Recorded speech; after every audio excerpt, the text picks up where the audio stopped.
Christina Jorgensen, and I'm a candidate for the MET program at Boise State University. I am a math teacher for Idaho Digital Learning Academy, and I am certified in math, English, and physical education at the secondary level. Before I started this program, I was attending a summer conference for IDLA, and Jerry Foster from Boise State spoke to us about this program. And from there, I hopped on, and 2 years later, here I am, about ready to finish. I have grown so much in the last 2 years, personally and professionally, and my love for technology has grown even more. I am hoping that as I finish up this program, I'll be able to continue teaching online and hopefully teach for higher education. Thank you.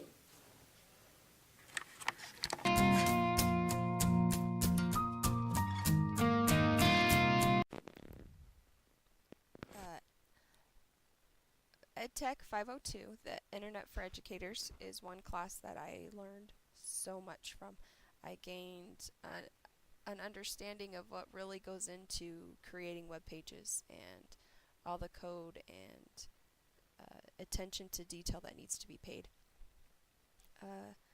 In 502, we created various websites using different projects to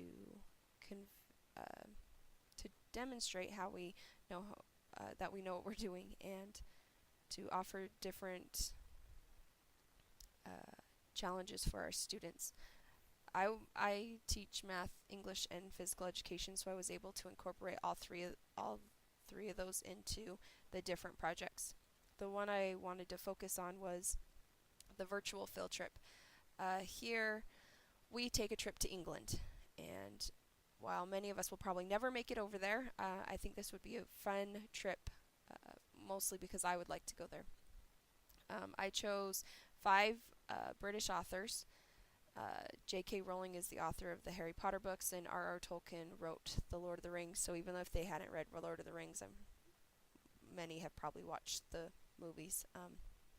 And then just others that were very famous. They have an introduction, and they have a map of where they all live, so they can actually point it out on a map. Each author has a video that they can watch about them, and then some more information. And throughout the worksheet that they do with it, they answer questions about the authors, find things they share in common and they're connected with. They're also able to go in whatever order they want and kind of have a little bit of control over how they're learning this part, which all students love. And with the budget cuts the way they are, classes just don't have money to go on field trips even in their own cities or towns anymore. And this is a way to get our students out of the classroom, participating, engaged, and learning all at the same time. You feel like a candle. EdTech 512 Online Course Design is a class that I gained an appreciation for those that do the behind-the-scenes work of the courses that I teach for Idaho Digital Learning Academy. At the same time I started taking this class, I was also asked to develop a 7th grade math class for IDLA, and was able to use and implement everything I learned from this course into my course design, since I had no idea what I was doing before I started this class and started developing myself. There is so much that goes into designing a course than just creating the lesson plans and throwing it all together. We had different layers. You have your analysis of determining what the problem is, what is there really the need for it. Then we had our design. What are the objectives? Are they linked to any state standards? Do you have state standards that you need to do? And in our case, Idaho is now moving to Common Core, so all the objectives that I created, everything that I did was linked to those Common Core standards. For evaluation, we used formative and summative evaluations. We were able to I thought of a lot of things that I didn't have to think about. For me, evaluation is just, did they pass the test or not? Well, in course design, it's more, well, did the course work well? Was all the links working properly? Did the student move freely through the class? Implementation, I had to think about all those other people behind the scenes at IDLA that do things, put it on the web, make sure that there's no links broken. Little things that I don't necessarily worry about that they had to. And then a final summative evaluation. How are we going to know if the class truly worked? Did the students learn? The course was presented using Moodle. There were the objectives, and each module had lesson information, key words, leading questions that they needed to answer, and then lesson content. And after the lesson content, then they were given an assessment. So they were able to do all that, and everything that I've used for this course I moved right over and was able to use in my own course development for IDLA. And so I had instant real life usage for what I had learned, and it was a growth for me, a new experience, and really stretched me and made me a better educator and teacher because of it.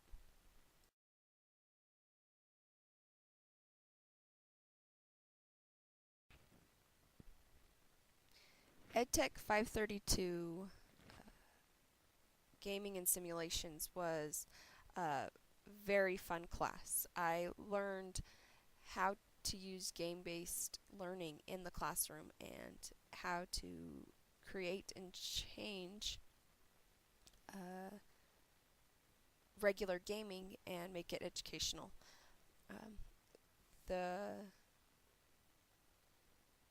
role-playing that we had to play within the class also was, it was so much fun, I forgot that I was learning, and that's how I want my students to feel. The way I felt throughout that whole class is something I wish I could get my students to feel about math. Love going to class, love doing the assignments, which were really games, all of that. The final project for the class was to create our own game that we could go take to present to programmers and say, this is my idea. So it's not a final project, it's just something I would present to them. And for me, I called it Mission Incredible. The game is designed for secondary math students, but it can be tailored down for younger students if they wanted to. So the storyline is that aliens have taken control of all the teachers and principals. We have school every day of the week for 12 hours a day. There's no stopping, tons of homework. We need to get them out. We need to get rid of them. And that is, no kid wants to be in school that long, so there's their trigger. Once they've accepted the mission that we've given them, we let them know that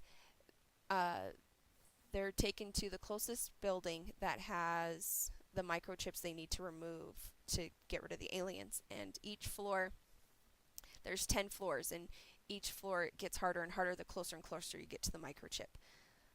Just like in a regular video game, the higher and higher you get, the harder and harder it is. Helps that I give them along the way. The first is a calculator. And this calculator comes to a person when they're struggling to answer a question. If they've tried 3 or 4 or 5 times, this calculator appears, gives them little hints, and also kind of gives them the, if they can't do the mental math or they're having problems with 24 times 10 or 24 times 11, that calculator can help them with that. I wanted the students to be able to try first, so that's the reason why it doesn't come until the 3rd or 4th time. I didn't want them to rely too heavily on it. There's another help is maps. So as they enter a room and they answer a question, they're given a question. If they choose the hard route, the harder question, they get an easier route to the next one. The easier questions, there's more along the way. You have to weave through more. It just helps the students. It gives them incentive to try for those harder questions. As you go up, the levels are harder and harder. The easier routes take longer and you have more questions to answer. Those are just examples of what it would look like. Sample questions, we'd have the easy one and the hard one, just so that they could get an idea of how I felt. My overall goal would be to personalize each game, so the students would go in and take a test before participating in the game, and then those questions can be tailored. So our students that are higher gifted and talented, they aren't given the same hard questions as one of my students that is maybe a grade level below. It's adapted for them so that they can work at their level, at their pace, and get the feedback that they need. When they've finished the whole class, they have a congratulations, you did it. They've grasped the concept, they've mastered it, and they can move on to the next one. And everything they've done throughout the participation and stuff would be points later on, and then the final overall, when they completed it, they've passed the test or whatnot for that. And I just love the idea. I'd love to find a way to be able to implement something like this into my own room, for my own students. Something for math that makes it fun for them at their level, personalized, so there's no one bored, no one feeling too stupid, and just to have fun with it. Like you lost your fight, but you'll be alright. You'll be alright. EdTech 543 is social network learning, and when I went into the class, I thought this would be so easy and I wouldn't have to do much, and boy was I wrong.